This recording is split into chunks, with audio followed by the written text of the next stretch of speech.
Hello friends, Raymond গার্ডেন্সে আপনাদের প্রত্যেককে স্বাগতম।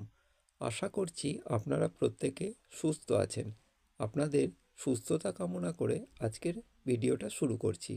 আপনাদের ভিডিওতে যে গাছটা দেখাচ্ছি এটা হচ্ছে একটা কাশ্মীরি কিন্নু গাছ।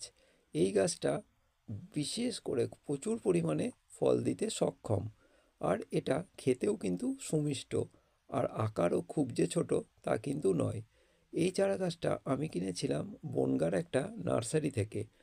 এর আগে একটা কিন্নুর গাছ আমি কিনেছিলাম। যেহেতু আমার প্রচুর পরিমাণে গাছ আছে, সেই জন্য কোনটা আমি কিন্নুর কিনেছিলাম, কিন্নু কমলা, সেটা আমার খেয়াল নেই। সেই জন্য মিশে যাওয়ার কারণে আমি দ্বিতীয়বার এই কিন্নু কমলার গাছটা কিনেছি।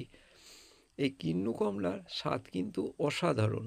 আপনারা যারা ছাদে গাছ লাগাতে অভ্যস্ত তারা অবশ্যই একটা এই কিন্নু কমলার গাছ লাগান।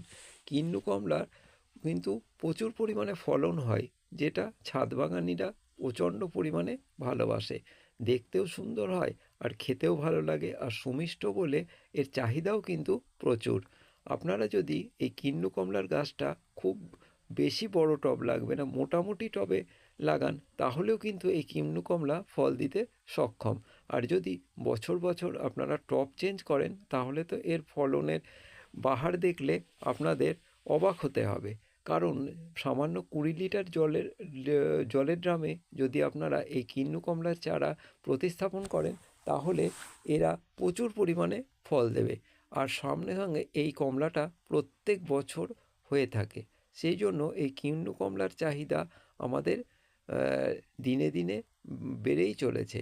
আর এই কিন্নু কমলার ফলন কিন্তু অসাধারণ। আপনি যদি একে পরিচর্যা খুব ভালোভাবে না করেন তাও কিন্তু এ ভালোই ফল দেয়।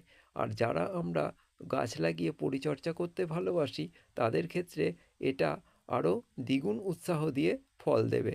সুতরাং কিন্নু কমলার চারা আপনারা একটা করে রাখতেই পারেন।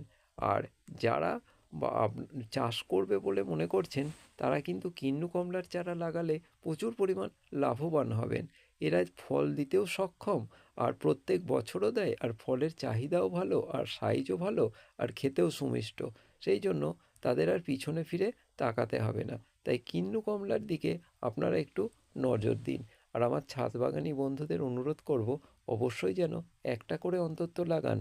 আর যদি আমার এই ভিডিওটা আপনাদের ভালো লেগে থাকে তাহলে অবশ্যই সাবস্ক্রাইব করে পাশে থাকবেন। আর কোনো ঘাটতি থাকলে সেটা অবশ্যই কমেন্ট করে জানাবেন। নিশ্চয়ই আমি সংশোধনের চেষ্টা করব। তবে বন্ধু, আজকে এইটুকুই। নমস্কার।